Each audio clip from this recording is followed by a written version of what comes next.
Hare Krishna. Hare Krishna.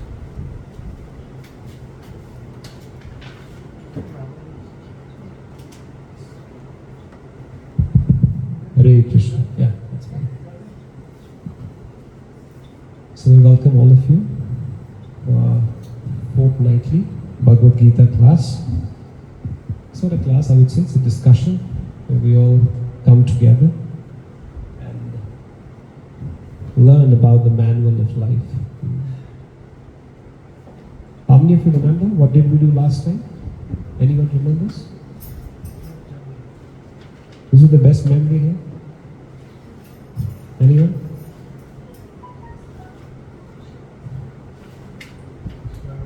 What do you remember? Let's begin with that. We read a verse about the conchs. There were like every Arjun had a conch which had its own name, and everybody Yes. how things had a very personal belonging, which is very different from now. Exactly. Very good point. Thank you. So what was the name of the conch of Krishna? Panchajanya. Who said that? Who said that?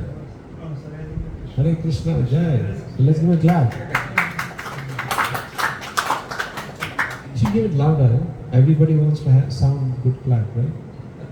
Remember, if you answer and nobody claps, what's going on? Okay, what was the name of the conch of Arjun? Dev. That. Very good. What is the name of the conch of Bhima? Poundra. Very good.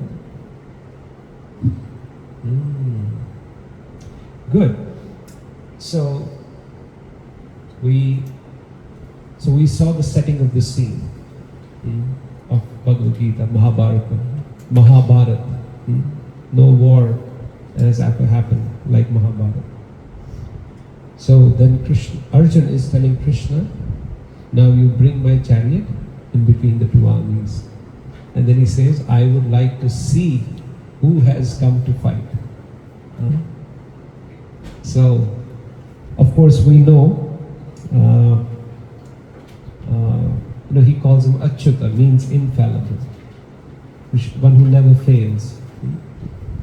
And there's a reason why he says specifically Achyuta to Krishna. Krishna has many names, he could have said Krishna, but he says Achyuta. So, there's a deep meaning of these verses. Why sometimes he calls Dhananjaya and sometimes he calls Partha or O Bharata, like that also Krishna explains. But here he says Achyuta means infallible, means you always protect your devotees. You don't fail to protect your devotees. He wants to demonstrate by saying this word. So that is why you have to hear Bhagavad Gita from the bona fide representative of Krishna, one who knows Krishna.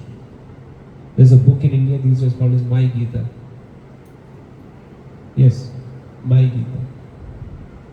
So, Gita. Gita means Krishna's Gita, right? Bhagavad Gita, the song of God. He says, my song, my Gita, like that. So people speculate. So that is not very appreciated, the speculation. Religion, Prabhupada explains in the second chapter, says religion, philosophy without religion. Religion without philosophy. You have a religion, but you have no philosophy. Is sentimentalism. And philosophy without religion is speculation. Scientists, what do? Speculate. Big Bang, boom. Earth came, this came, So philosophy without religion is speculation, is pure speculation. And religion without philosophy is sentimentalism. Does that sound correct, right? ये क्यों कर रहे हैं? क्योंकि दादाजी करते थे. It's religion without philosophy. You understand? ये क्यों करना है? Because वो मेरे नाना ये करते थे. So एक बार एक शादी में there was a marriage in a village.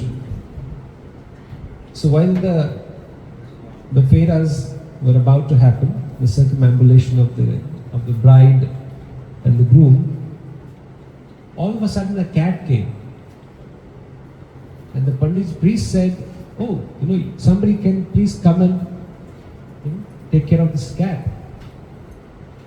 So many people were running around cat, but this girl's brother, he managed to catch hold of her. And then he put a basket, a tokri on the top, and with some weight, so that she doesn't disturb it again. So that's what had happened. And every year, whenever there was a marriage in this village, gradually they would release a cat, and they would call the brother of this bride, "Pakad isko, catch it, catch the cat." So he would go around, and this became a tradition. So religion without philosophy is sentimentalism. How many people from Maharashtra or have some roots there, or you know something about Ganesh Chaturdashi? This pandal, it's not bona fide at all. This was actually by a freedom fighter, by Tilak. He wanted all the Hindus to actually come together, to at least have some. So that's where it started, right? And that's where you see that when the direction is not clear, when it's pure based on sentimentalism, it doesn't have the necessary effect, right? Today you see they play all sorts of songs. I can't tell you.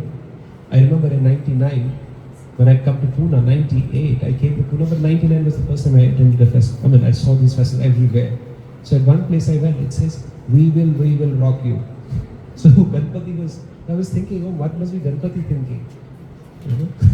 There's an English song. So I was surprised that this is not what it was supposed to be, or it's supposed to be actually. So it's very important to understand the philosophy of Bhagavad Gita from a bona fide authority. Like how Arjuna is approaching Krishna to understand Gita. And the beauty here also is both are needed. You need a potent guru, and you need a humble, surrendered disciple, right? You need a potent man and a fertile woman, then only the progeny will happen, isn't it? If the land is not fertile, for example, if the farmer is powerful, can he grow grains? No, he cannot. So the both are important. A potent spiritual master and a nice disciple. Now in case of Arjuna, it did happen. He understood the spiritual signs from Krishna. Now, Sanjaya was saying the same thing too. Exactly. Dhritarashtra also heard Bhagavad Gita. Did he transform? No. He was hearing direct from the source. But he did not. Because he was not surrendered unto Krishna. Actually, today we're going to talk about that. As soon as the chapter first ends, where Arjuna feels, I can't do it, I cannot fight. Oh, actually, Dhritarashtra becomes very happy internally. So this is what Acharyas speak. They tell you what is the mood of the hearer and what is the mood of the speaker. As I said, why Arjuna says Achyuta, and why Krishna says, when he brings the chariot in between, and then he says, behold, Arjuna. It's like a joke, like a sarcasm, like a sarcastic remark.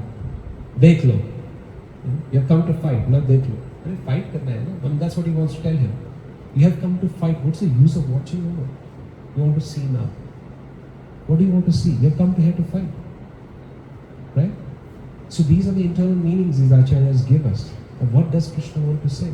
So here also, in case of Dhritarashtra, because he was not surrendered, he could not take benefit of Krishna's teachings. So it's important. That's why it is said, Tad Vidi Pranipatena Pariprashnena Sevaya. In the 4th chapter of Bhagavad Gita. How do you receive knowledge? Is through Pariprashnena Sevaya.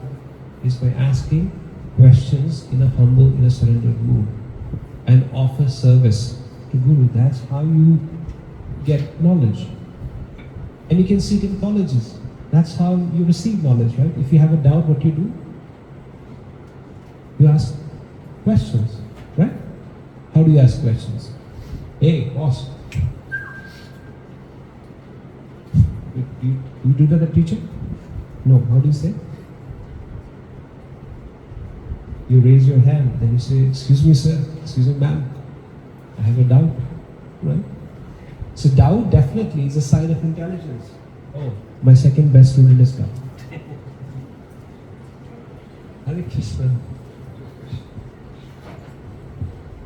So that's the mood. That's how one can learn Bhagavad Gita. So we're going to start today from verse number 24. So please open your smartphones, which is not making us smart every day. And those sincere souls who have bought their books, Bhagavad Gita.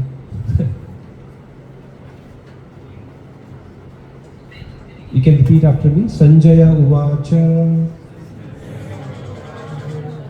Evam Ukta Rishikesho Gudakeshena Bharata Senayor Ubayor Madhye Sthapyitva Rathotavam. Can anybody would like to read the translation?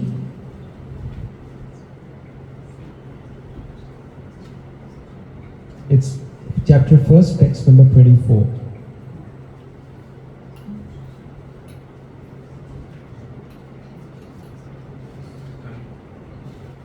The purport, right? Translation? Yeah, the one which is under the purport, right?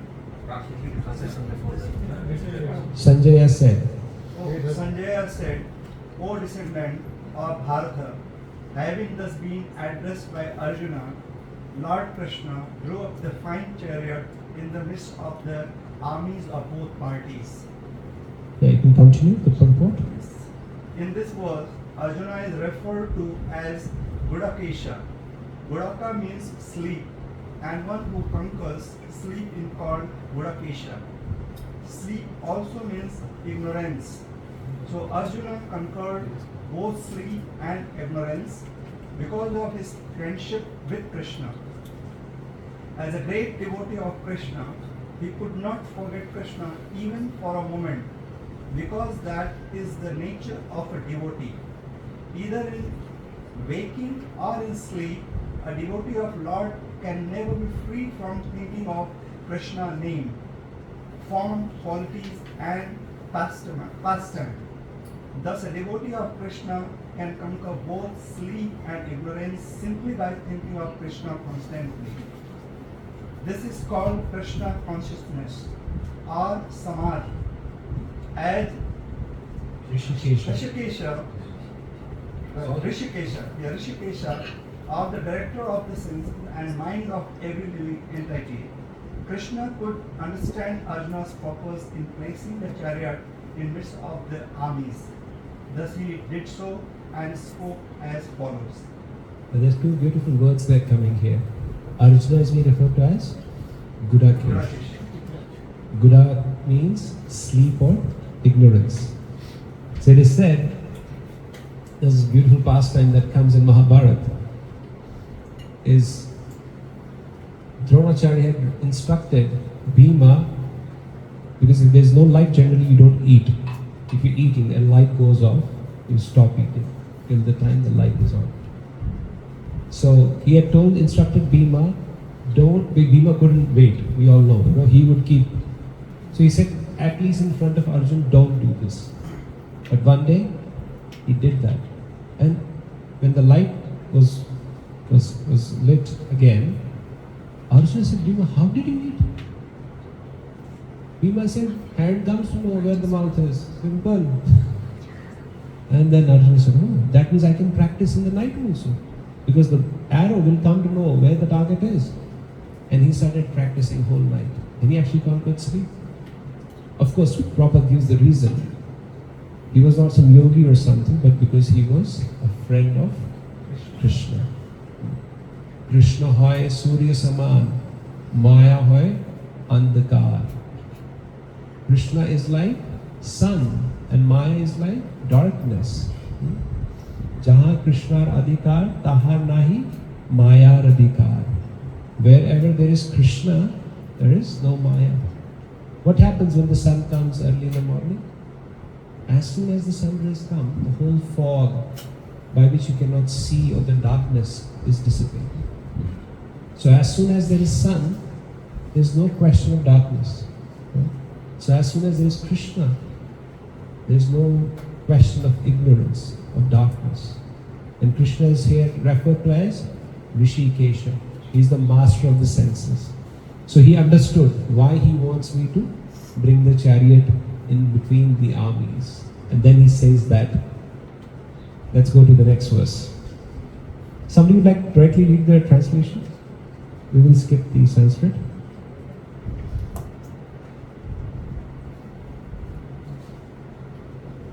the presence of Bhishma, Drona and all other chieftains of the world, the Lord said, thus behold, Partha, all the Kurus assembled here. Yes, that is what I had said. That was kind of a remark. Just behold, which means, what are you doing? He understood there is a weakness that has come in his heart. So Krishna tries to propel him to fight. So here, and of course then Arjuna sees both the sides. He sees Kauravas and he sees Pandavas also. He sees his father-in-laws, children of Duryodhana, that's also mentioned, Lakshmana, Abhimanyu, so many his uncles, Shalya, so those names are coming now. Then Arjuna, while looking at them, and let's go to the verse number 28, and from here, this is where, from this verse, from 28th verse up to the last verse, which is 45 or 46, 45 I guess, till the end, 46, are the doubts of Arjuna. The condition of Arjuna, why he starts giving reasons now, why he doesn't want to fight. So there are almost 17, 18 verses where Arjuna is explaining, and he's not explaining, aaj mood nahi hai, rehne dete, kal dekhte hain. No, he's quoting Dharma Shastra of why we should not fight. So you can imagine that all things seen is said, right? Now why this thing happens?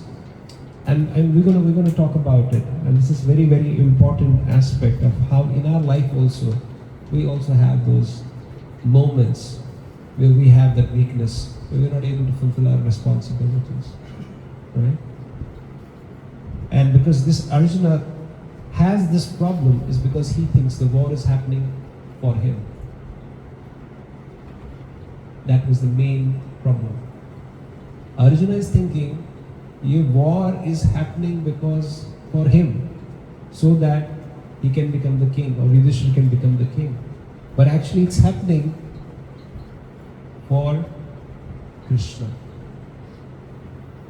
Because Krishna wants Yudhishthira Maharaj, who's the Dharmaraj, to be established. He wants that miscreants need to be wiped out. Now somebody, of course, in our day-to-day philosophy, we all know we have been taught non-violence.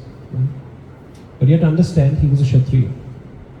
Imagine if all our military men who are on the border decide non-violence. What Mahatma Gandhi taught us. What do you think? The country is going to be very well protected? No. If he shoots someone, a terrorist, what does he get? He gets a medal. But we don't get a medal, we will get jail, right? Because that's his dharma, to protect from the miscreants. So Duryodhana brought all these miscreants together. One miscreant brings all the miscreants together at one place. That's Krishna's style. At one place. So this is very important to understand that you can see from the government perspective also. Because Singapore, for example, is a very strict government. There's severe punishments, right? And you see people follow the rules regulations very nicely. The moment you start relaxing it, you see what will happen. Because that's the nature, right? So people need to be disciplined. A disciple needs to be disciplined, right? That's why the root of that in Sanskrit is shas. Shas means to discipline. Shasan, shastra, shishya. The root is shas, is to be disciplined. It's necessary. Why do we discipline our child? Because child is actually like an animal. It just doesn't have sense. But you discipline him to get that sense, right? And then he becomes more creative, more contributive. He adds a lot of value. But if you don't discipline them, then they will create a lot of chaos in the society. And that's what Arjuna is going to come. So Arjuna gives 5 reasons. Now let's talk about those reasons. First, he gives of compassion from 28 to 30th shloka. And we will read some of them and then connect. How is he talking about compassion? Can somebody read 28th verse, please? Somebody from the ladies? Arjuna said, "My dear Krishna, seeing my friends and relatives present before me in such a fighting spirit, I feel the limbs of my body quivering and my mouth drying up. Yeah. Any man who has genuine devotion to the Lord has all the good qualities which are found in godly persons or in the demigods, whereas the non-devotee, however advanced he may be in material qualifications, by education and culture, lacks in godly qualities. As such, Arjuna, just after seeing his kinsmen, friends and relatives on the battlefield, was at once overwhelmed by compassion for them who has decided to fight amongst themselves. Yeah, that's it. So you see this word, compassion here? So that's the compassion Arjuna is giving the reason. Why to kill? They are my friends, my family. So he's giving this reason. And it continues for the next couple of verses. So that's number 1, compassion. Then he says, now compassion is a little better reason. Then in the next few verses, he gives reasons of loss of enjoyment. How is loss of enjoyment here? That I kill everybody, all my relatives, I get the kingdom, and with whom do I enjoy? It's actually a very big lesson for the people who are in the corporate sector, or corporate ladder, or even our businessmen, right? We run so much after this material enjoyment, we reach up to the peak. Actually, Stephen Covey in his book, 7 Habits of Highly Effective People, describes this in the first chapter itself. He says when these people reach to that height of success, they look around, there's nobody. And he's actually frustrated because you need people to enjoy with, right? We give you $1 million, $1 million, and tell you you're alone now. It's very difficult. If you see big movie stars, superstars, then everything you yearn for, people dream for, and what do? Commit suicide. Robin Williams was one of the famous Hollywood actors. He had everything at his disposal. He made millions and billions of people laugh. How did he die? He suicide, right? So Arjuna is giving one of the reasons, actually, one, I should not fight.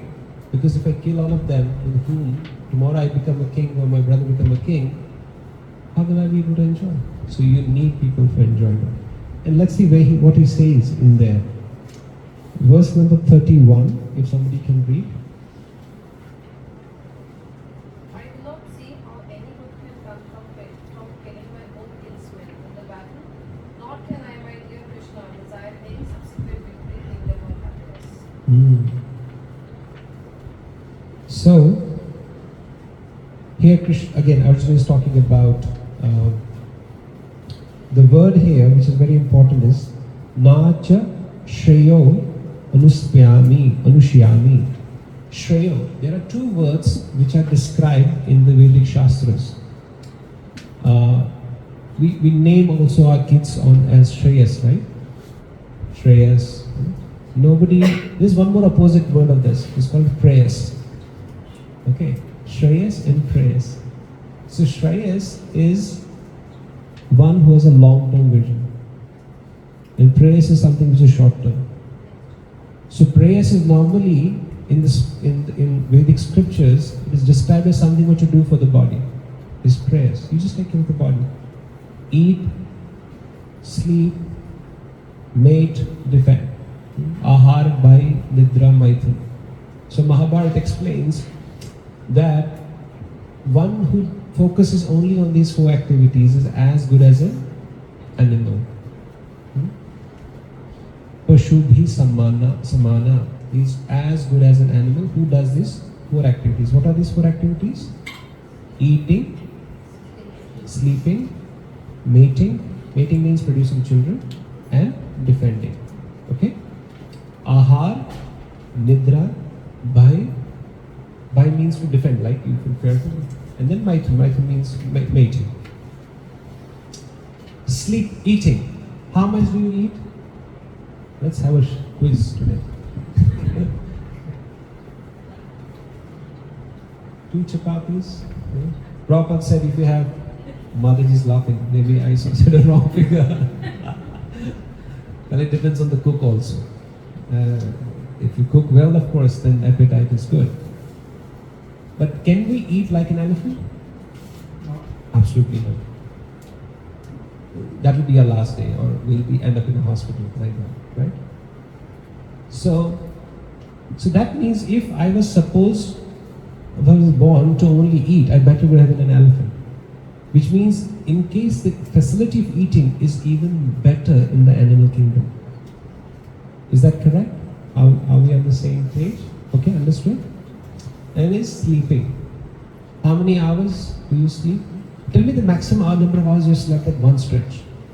What is your record? 8 hours. 8? Who is the yogi here? Prabhu? No, I'm talking about of my life previously, actually. Not actually nowadays, but when I was much younger, I could sleep 8 hours. 8 is way too less. I will tell you, in my college, when the first year, so we had to go down to one guy and offer Dandavats to him, because we were introduced that he has slept 17 hours on a stretch. He didn't wake up in the bed. That was a record. Okay. 8 was the maximum for me. So who's here with the 8? Who can beat 8? 8, 1. 11, very good. 11, 1. Come on. Huh? What? 13. Where are his parents? 13. My God, 13, 1. 13, 2. So 13. Wow, so 13. Tera, mera. 13 hours. How many hours do polar bears sleep?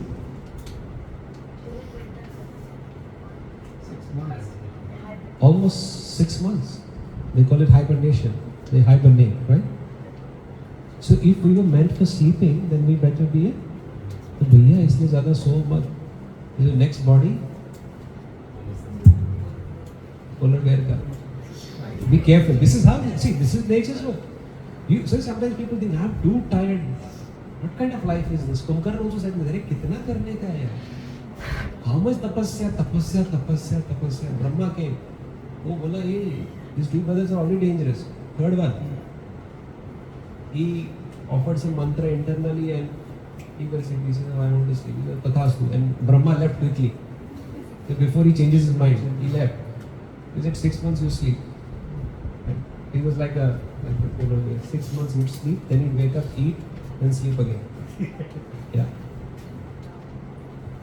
But that's a typical demoniac. It's not a godly quality to sleep more, because sleep means ignorance. That's what Gudakesha came before, right? So sleeping, and there is mating. Pigeons Monkeys, you see monkeys, do they wear clothes? It's called as Market Vairagi. Market, Market Vairagi. Doesn't wear clothes, right? आपको लगेगा क्या साधु है? ये पेड़ पे चल. But he has 100 girlfriends. He goes around, you know, like that. So that's not good fit for humans. Defending. You see tiger? Does tiger have bodyguards? No. Does he have these grills and video cameras and whatnot, security cameras? No. He moves around openly in the jungle. So his defense mechanism is much more better. There's an electric seal called as electric seal. See, like a fish. So even if a crocodile comes, she can pass on current from the body and shake up a whole crocodile, right? So the defense mechanism in animals is actually much better. So which means actually eating, sleeping, mating and defending is not meant for us. We are not just born only for this. Of course, that doesn't mean you stop eating from tomorrow, but we have prasadam after the class. But what I'm trying to say is, we are not specifically meant for that. But if you see human civilization, the whole thing is just to improve the quality of these four only. Somebody eats in a silverware. King of Brunei eats in golden plate. We eat in stainless steel, 304. And somebody eats on paper or a polythene bag, right? But the activity remains same. So our whole life is just by this. So that's where the Vedic scriptures start with. They say Atato Brahma Jigyasa. That now, Atato means therefore. Imagine a book which starts with therefore. What does it mean? If there's a book which starts with therefore, what does it mean? Huh? It has already happened earlier and they are trying to... Exactly. Dash, dash, dash, dash, dash. Therefore, inquire about the Brahman, the spiritual life. Which means the first line is, now you've got a human form of life, therefore inquire about Brahman, about spirit, about spiritual life, about God. Who is God? Who are you? And what's your relationship with God? These are three questions that we should definitely ask. Who am I? Who is God? And what is my relationship with God? These are $1 million questions. How many $1 million? $3 million. Right? A lot of money. So one who goes beyond eating, sleeping, mating, defending is doing Shreyas. Otherwise it is Shreyas. Shreyas is long term. पहले के लोग, Hindi is okay in between? Okay. So first people would actually talk about, do a lot of charity, right? Why we do charity? वो था अगले जन्म में काम आएगा. और हम अपने पिताजी या दादाजी को बोलते थे, where were you investing? Did you invest in mutual funds, equity? So his equity was different. He was thinking of next life. We are thinking of only this life. Investing in equity is okay. In my old age, I will get something, some nice return, which is good, which is needed. But you must also think about the future investment, future life. That is what is Shreyas. So Arjuna is giving this example, this reason that if my kinsmen are killed, then how do I enjoy? And he uses this word called as Shreyas. Then he says, from verse 36, we will read verse 36. Here he says, because of fear of sinful reaction. कि कुछ गलत किया तो इसका तो भुगतना पड़ेगा. So law of karma is very, very important to understand. Why? Because it keeps you in check. If I do this action, I might get some benefit, temporary benefit for some time, but future I may have to pay for it. This is the rule of this world. This whole universe works in balance, checks and balance, properly maintained. There was this famous story about King Chitraketu. He He married many times. He wanted a son, but he never got a son. And one day Angira Muni and Narada Muni came to him, and they saw the king was very morose. So Narada said, okay, I give you blessing. And sometimes devotees may give blessings. He said, okay, normally they don't give material blessings, but they saw this king was really morose. They said, you will have a son. But he said, this son will be the cause of your happiness, but he will always also be the cause of distress and sorrow. So king thought for a while, I will hold him in my lap, then he will do susu. He will be a little sorrowful. They said, all right. So when the baby was born from the first queen, and of course, king's attention to the first queen was more. What happened to the other queens? They became jealous. Nature of human life, human form of life, humans, right? The moment you don't give attention, what do you become? You become envy, you become jealous. Boss is looking at him only. What? No. Right? Even kids sometimes ask, तुम सिर्फ भैया को ही देखती हो? Like that. So what did they do? What did they do? They did something unthinkable. They fed poison in the milk of this baby. And baby died.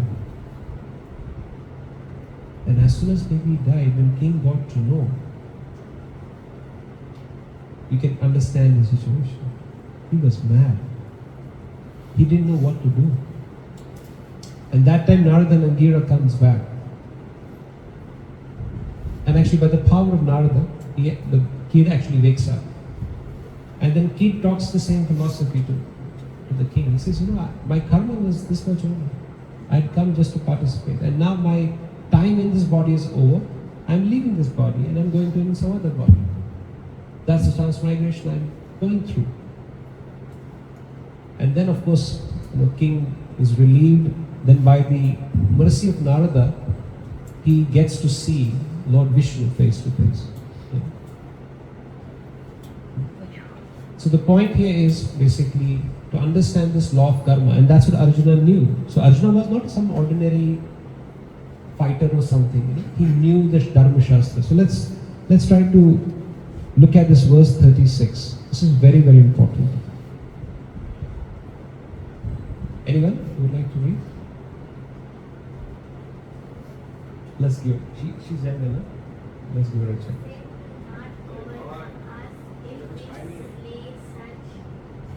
Sin will overcome us if we slay such aggressors. Therefore, it is not proper for us to kill the sons of Dhritarashtra and our friends. What should we gain, O Krishna, husband of the goddess of fortune? And how could we be happy by killing our own kinsmen? Yeah. This is the level of Arjuna. Look at the education of Arjuna. No shortcut, let's not do this. But he calls Krishna right now, he said Rishikesha, Achyuta. What is he calling Krishna here? What's the name of Krishna? Tell me the name of Krishna. No, in this verse. Look at the verse and see, what is that word which describes Krishna? Madhava. Madhava, yes. Madhava means the husband of goddess of fortune. And what Arjuna is saying, you are the husband of goddess of fortune. And then you are telling me to do something by which I will have misfortune. You understand it? That's why he calls him Madhava here. Then, oh Madhava, you are Madhava, the husband of goddess of fortune. You are trying to tell me, do something by which I will get misfortune. This is the beauty of Bhagavad Gita. Every single word has a meaning. So Arjuna now gives these reasons, which is basically the fear, where he talks about we will get sinful reactions. Of course, when there are certain aggressors, by killing them you don't get sinful reaction. Like when Sita was abducted. She was the wife of Lord Ram. So if somebody abducts somebody's wife, then killing him is no sin actually. And the fourth reason he says, which is described from 39 to 43, we will read maybe one of them, maybe 40, is that he says the family traditions will be destroyed. Because I will kill all my uncles, all my grandfathers, everybody will be killed. Then of course, what happens when you don't have grand old people in home? You know what happens? All these family tradition and values and culture are destroyed. They are not passed on to the next generation. The biggest pain of this nuclear system of sitting in big cities where it's too difficult economically, financially, is that in villages you used to have big homes, everybody stayed together. So kids always received attention. You know what? Kids actually need only one thing: attention. You can hold the hand of your wife once in a month, go out for a walk for 1 hour and say, today we spent a quality time. And she'd agree, oh yeah, that was good. But the kids, time is quality. The more time you spend, better the quality. Simple. No holding hands or legs or something, nothing. Spend as much time as you can, the quality will start increasing. Very simple. So, but what Arjuna is saying is, if we kill all of them, what will happen? So let's read. Text 40.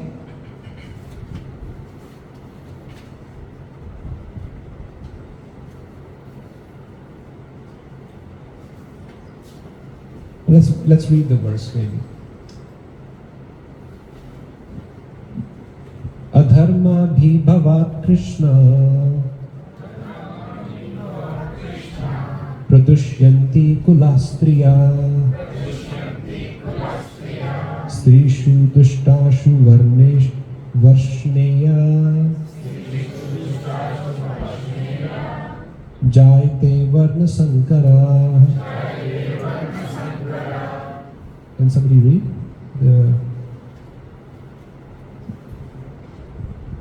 When religion is prominent in the family, O Krishna, the woman of the family becomes polluted, and from the degradation of womanhood, O descendant of Vishnu, comes unwanted progeny. Yeah, purport. Good population in human society is the basic principle for peace, prosperity, and spiritual progress in life. The Varnashrama religion's principle was so designed that the good population would prevail in the society for the general spiritual progress of state and community. Such population depends on the chastity and faithfulness of its womanhood. As children are very prone to be misled, women are similarly very prone to degradation.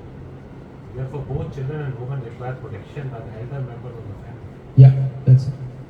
And now he's talking about what happens. Now here, actually, womanhood is glorified. The importance of women in Vedic, not in Vedic culture, but in the whole world. It says that women should always be protected. It doesn't mean suppressed or oppressed. It says protected. When you have something which is very valuable, what you do? I guess most of the mothers here have jewelries, right? Do you keep it on the table around, or on the dining table? You have special lockers for that, right? Isn't it? Why? Because it is precious. You want to protect it, right?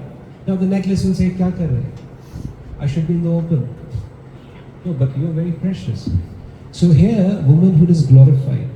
That through chaste woman, and there are endless stories if you read Shastras, how women are glorified.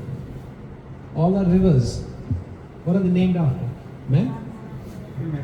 Ganga Maiya ki, Yamuna Maiya ki. Why? Because they're source of life. Right? They're very source of life. So woman, it said, a chaste woman means a chaste family. A chaste family means a chaste society. A chaste society means a chaste nation. And a chaste nation could actually transform into a chaste global civilization. And it all begins with one woman. Huh? And we have so many stories about that. What do you call that? There was a story, famous story of King Nala and Damayanti. And even in abject poverty, she never left her husband. And she was glorified. There was this famous story when the husband died, right? She followed Yama up to Yamaloka. Savitri, exactly. Look at the power that she actually got her husband back from the clutches of death. Huh? Look at Mother Kunti. What a life she had, right? Srimad Bhagavatam, which is considered to be the Amal Puran, like Puranas which only highest caliber devotees study, is filled with glories of Kunti Maharani. Her husband died prematurely, right? Her kids were going helter-skelter, not taken care by their uncle, right? Banished to forest for 13 years. And this is this one mother going around and around, right? Then finally they settle. Okay? Then there is Mahabharata war. Then her 5 grandsons are killed. Then she gets to know about Karna, then he is also killed. His 5 grandchildren are killed. Abhimanyu is killed. Look at what she's going through. Right? It's a very deep, that's the power. There's an old saying in English, give women pain, and they transform it into power. Right? Kunti is a very beautiful example of that. That by her devotion to Krishna, despite so much of troubles, if somebody would go through that, she would say, to hell with you, I don't care. But Kunti is telling Krishna, please keep giving me troubles. Can you believe that? She says that after Mahabharata war, when Krishna is about to leave, she says, Krishna, please give me troubles. Because when we were in trouble, you were always with us. And she gives examples. He says, when Durvasa Muni came, you were there. When Mahabharata happened, you were there. Wherever we were in trouble, you would come and rescue us. We rather be with you than be in material happiness and without you. So Kunti is glorified throughout the Shastras. Savitri is glorified. Draupadi is glorified for her chastity. She had 5 husbands. Yahan ek nahi samval raha theek se. Right? Agree? Right? She had 5. Actually, Rukmini asked this question to Draupadi. He says, they're not some ordinary people. They were the most famous warriors on the planet that time. Arjuna would walk up to heaven in the same body. Bhima went to some different lokas to get 1,000-petal lotus for Draupadi. Right? They were not ordinary people. Yudhishthira was the Dharmaraj. And look at the power of intelligence. Oh my God. Your 5 sons have been killed. Imagine this lady standing in front of the killer. Who's that killer? Ashwatthama is in front of Draupadi. So Bhima and Arjuna catch him and ask, of course, the elder brother, Maharaj Yudhishthira, now what do you want? See the glory of Yudhishthira. He steps back. He says, no. Let Draupadi decide.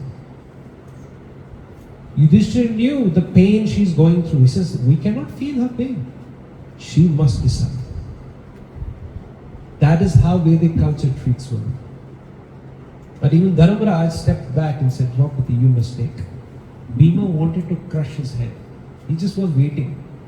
You just tell me and I will just smash into pieces. But Draupadi said, let him live.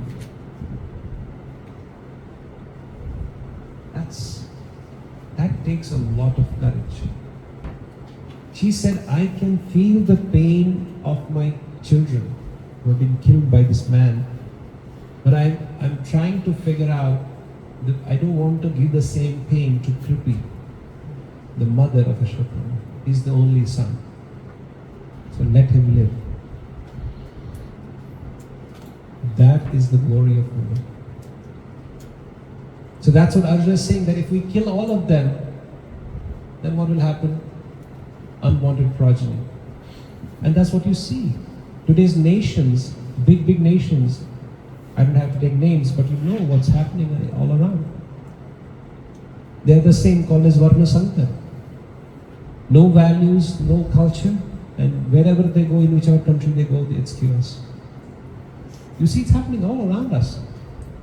So Shastras, that's what Arjuna was fearful, that if unwanted progeny, without any culture, without any values, they will create chaos. And that society is doomed. Why? One of the reasons why Kauravas were doomed. You know why? Because they disrespected women. They disrespected property. That became one of the main reasons of their downfall. So a society where woman is not respected has no future. And that's very important for all of us to understand. That's why from one single chaste woman, she can create revolution. That's very, very important to understand.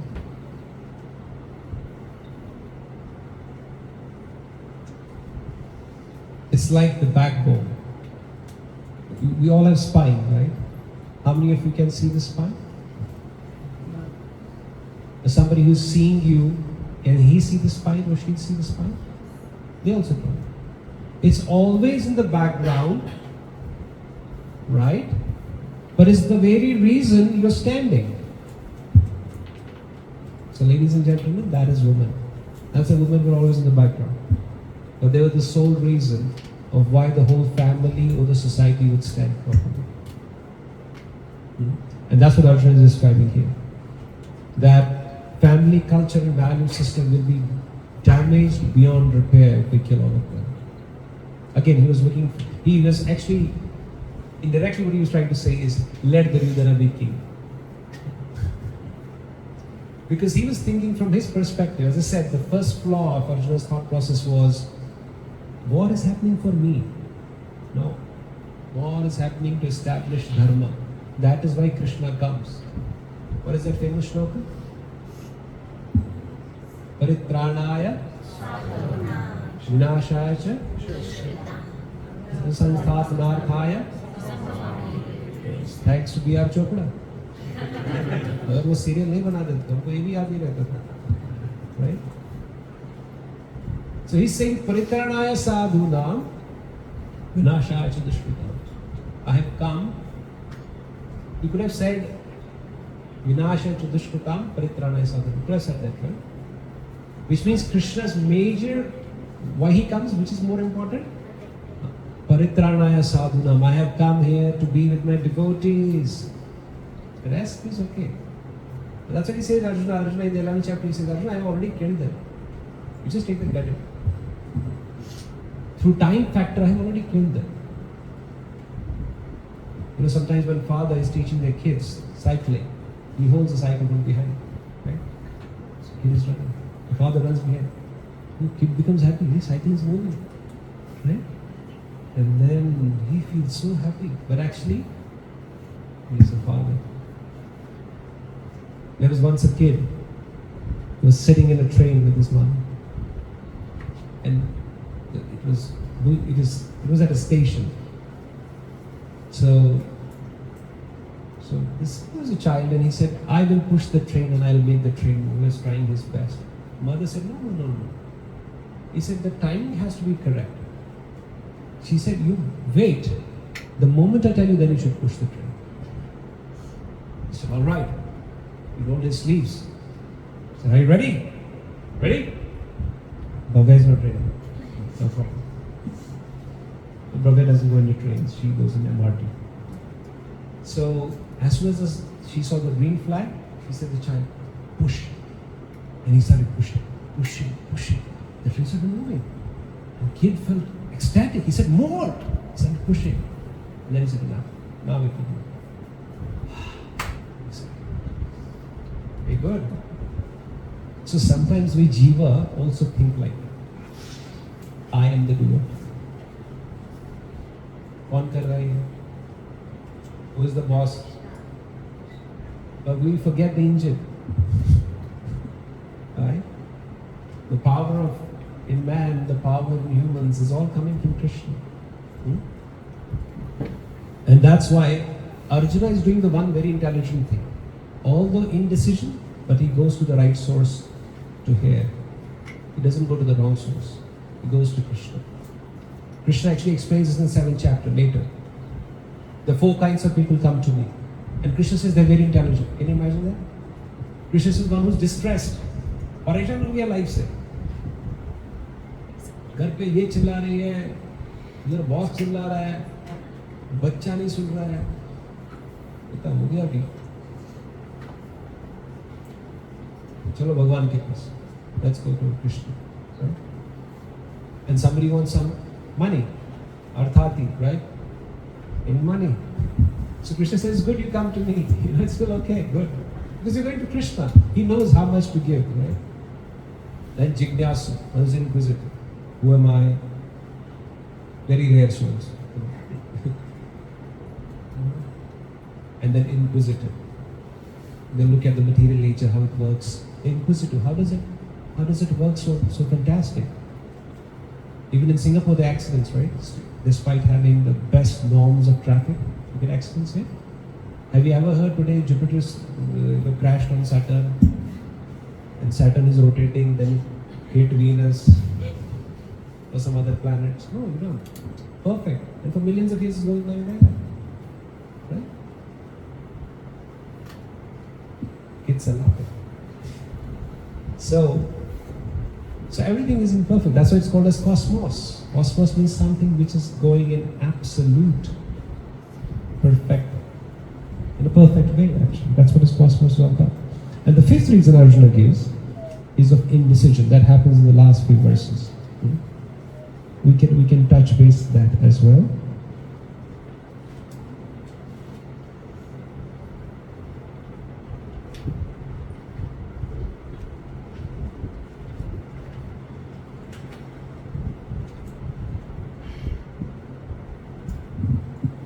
Can somebody read 45th maybe?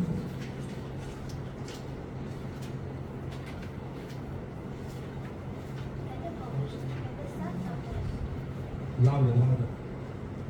Better for me if the son of the Dastra, weapons in hand, were to kill me unarmed and unresisting on the battlefield. Which one did you read? Sorry. 44. Okay.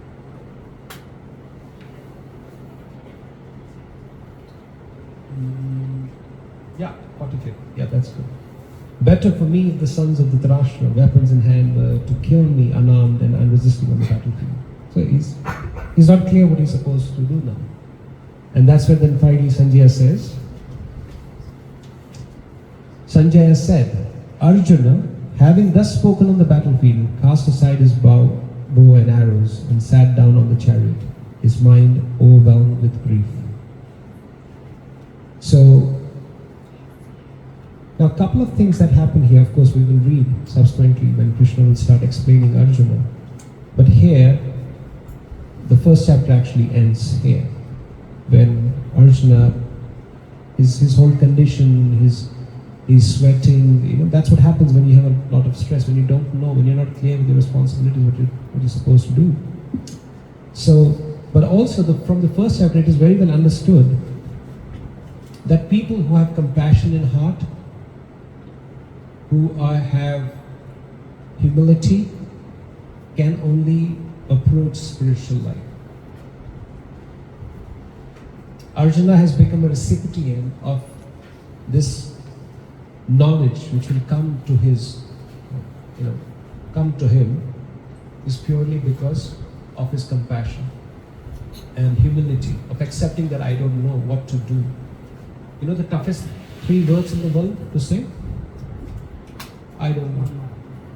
Especially, in India, everybody knows everything. Yeah, I've seen that. It's just by culture. Where is his address? Straight, left, right, center, then left. We feel very little troubled by saying I don't know. I've seen, especially in Western world, they are very upfront, blunt on your face. I don't know, and that's it. They don't want to, right? So Arjuna actually takes it clearly that I don't know. Please, Krishna, can you help? And that will come in the second chapter. Now I have come to you. Please guide me. Please take care of me. And then Krishna says, now I will give you what you require. The most confidential knowledge of that is what is Bhagavad Gita. Hare Krishna. Thank you very much for your kind attention. Do we have any comments or questions? Sorry, we went a little ahead on time today, but just wanted to finish this first chapter. Or any takeaways, anything which you like, anything you would like to add? Please do read this when you go back home. Don't make it a fortnightly affair for you. You will relish Bhagavad Gita more when you go back home also. And just open up the pages, refresh a bit. You'll enjoy it more actually. So are there any comments or questions?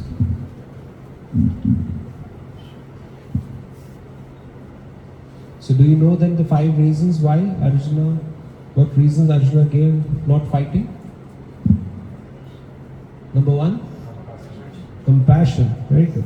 Number 2, loss of enjoyment. Not a very high profile, but yes, loss of enjoyment. Iske saath aish karenge. Right? Very good. You should learn from these kids seriously. The Bhagavad Gita will be revealed to them. Sorry, what is the third one? Yeah, destruction of family values and culture. Very good. 4th. Oh, that was the 3rd or that was the 4th? 3rd, right? Okay, good. Fear of sinful reaction. Let others also answer. Okay. Fear of sinful reaction. Okay. And there was the 5th one? Indecision. Yeah. He was not sure what to do, what not to do. Right? These are 5 main reasons. And of course, we also touched upon the various names. Why Achyuta? Why Gudakesh? Right? There's a one beautiful meaning. Let me share with all of you.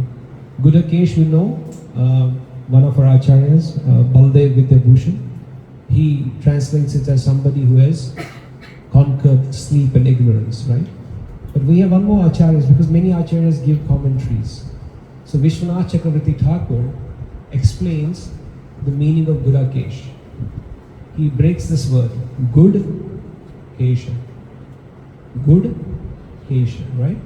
Good means sweet, meeta. Kesha, he further breaks. Ka, E, Sha. Ka stands for Vishnu, E for Brahma, and Isha for Shiva.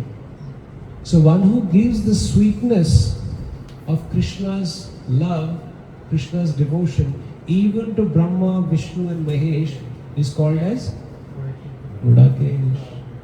A beautiful meaning, right? So Arjuna, because of Arjuna's friendship with Krishna, Krishna was coming. That's why he calls him Partha. When he brings a chariot, why he calls him Partha? He tells him, because you are my aunt's son. That is why I have come here as a charioteer for you. Prem ke bas Arjuna rath hankyo bhul gaye Thakurai. So Krishna has forgotten that he is the greatest of all the kings. He is the king of Dwarka. And then what is he doing? He is driving a chariot for his friend Arjuna. आपको पता है, like there were millions of people fighting, right? Must be noisy, right? In Kurukshetra. How would Krishna know कि अभी right लेने का है, फिर left लेने का है? Arjuna would kick him. If the kick would be on your right hand side, then he would take right. This is renunciation. Somebody may say, ये क्या renunciation है? I also drive. My wife is behind, my kids are behind. I drive. But imagine they slap you. Papa, left says slap the left, right says, and then you open the door. You guys come out. Right? That is for 18 days. That is Krishna. The epitome of renunciation. That is why he is Bhagavan.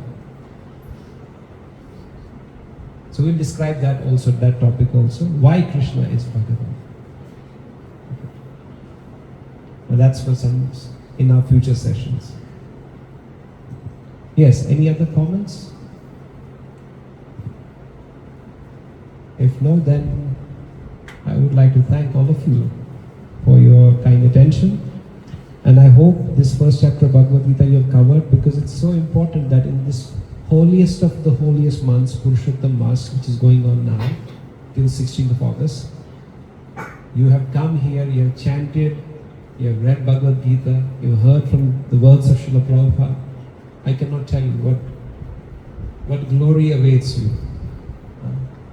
And you must have definitely done some such nice, beautiful punya karmas to get the sadhu sangha. So that's the beauty of sangha. You're not helping yourself, but you're actually helping each other also. You don't know actually. You think, okay, I have come here, thoda sun leta, acha hai, bhajan kirtan. But because of you, others are also getting better. Imagine one of you feels, वैसे ही बहुत सारे आते ही हैं, let them inspire. Today I'll sit at home. So when there was one king, so there was this big famine that came to his Sukha pad gaya. And they said, Yagna must be done. And for Yagna they said, we need thousands and thousands of liters of cow milk. Oh, king said, okay, what can be done? So Mantri said, it's very easy. Minister, he said, we make a big massive utensil, keep it at the city gate. Whoever comes as a token of kar, tax, we say, okay, 1 liter. 1 liter anybody can give. Raja said, that's nice. So they would put a stair, so everybody would come and drop. So one farmer came inside with a lota of water. He said, it's such massive this thing. If 1 liter of water goes inside, who will come to know? In this liter, about thousands of liters of milk, you put 1 liter of water, kya farak padega? So anyway, next day Raja opened the lid. It was all water only. Not the same thing. Exactly. So that's why each one of you are important. So we must all thank all of you from the bottom of our hearts, and you also should thank each one of you from the bottom of your hearts for coming, spending your valuable time here, and taking something valuable for your own self. Thank you very much. Hare Krishna. And we must also thank our host to take care of some ghost here. You know, it takes a lot of trouble, isn't it? You know, opening the doors.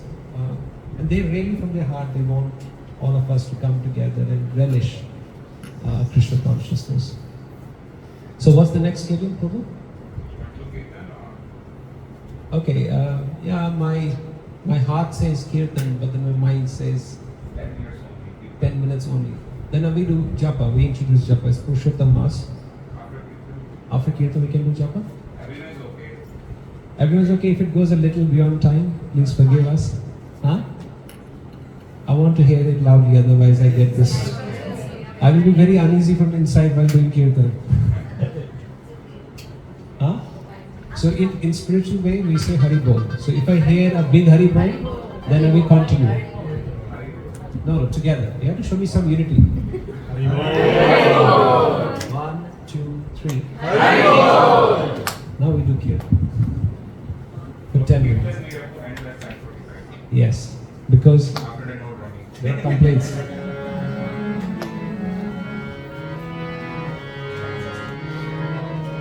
So please chant as loud as you can, and also try to clap. Can we have the lights off? Yeah. Hari Bol.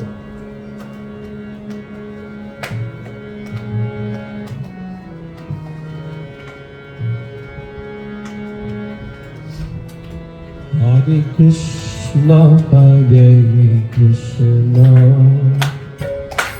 Krishna Krishna, Hare Hare, Hare Rama, Hare Rama, Rama Rama, Hare Hare,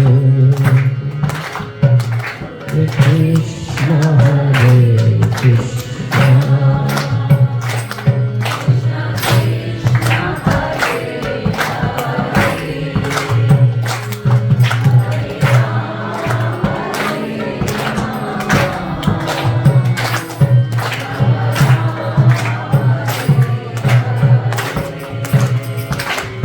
Hare Krishna, Hare Krishna,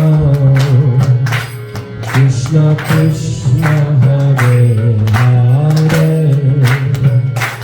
Hare Rama, Hare Rama, Rama Rama, Hare Hare, Hare Krishna, Hare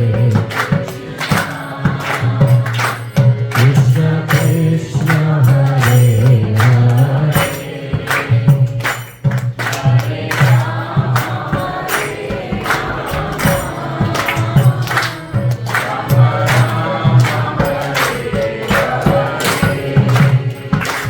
Hare Krishna, Hare Krishna, Krishna Krishna, Hare Hare, Hare Rama, Hare Rama, Rama Rama, Hare Hare. Louder, louder.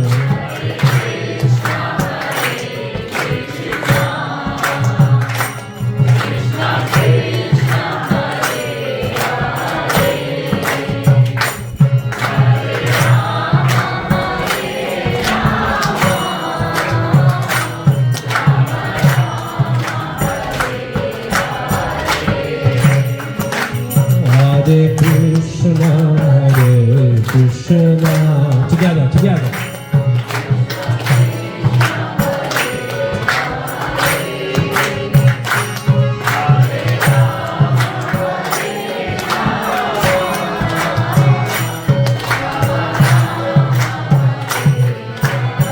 One more time, together.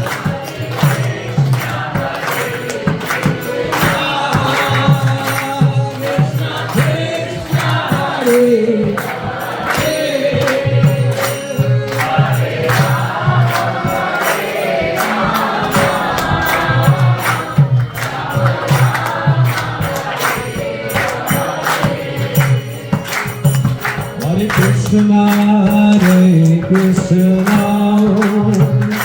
Krishna Krishna, Hare Hare,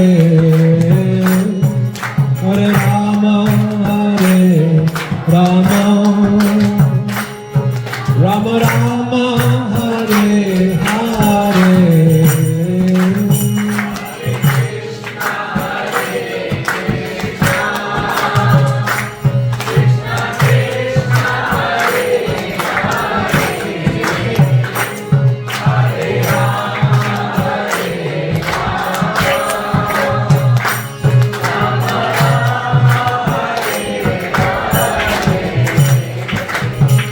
Hare Krishna, Hare Krishna, Krishna Krishna, Hare Hare, Hare Rama, Hare Rama, Rama Rama, Hare Hare.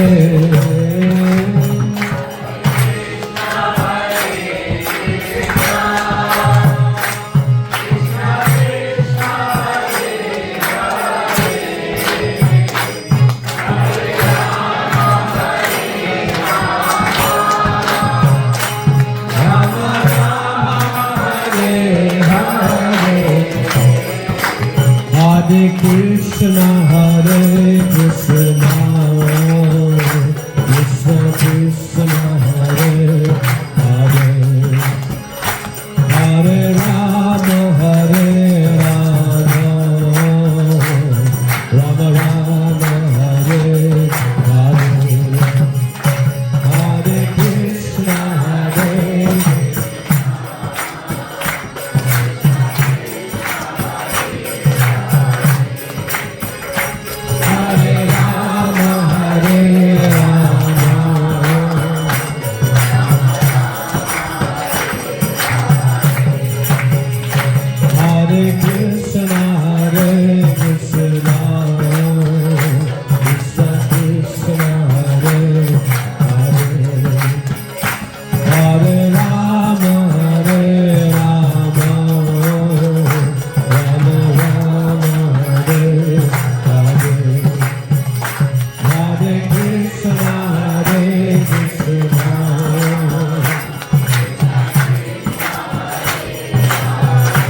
Krishna Krishna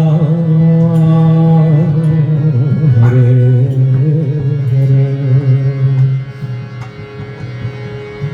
Hare Rama Hare Rama Rama Rama Hare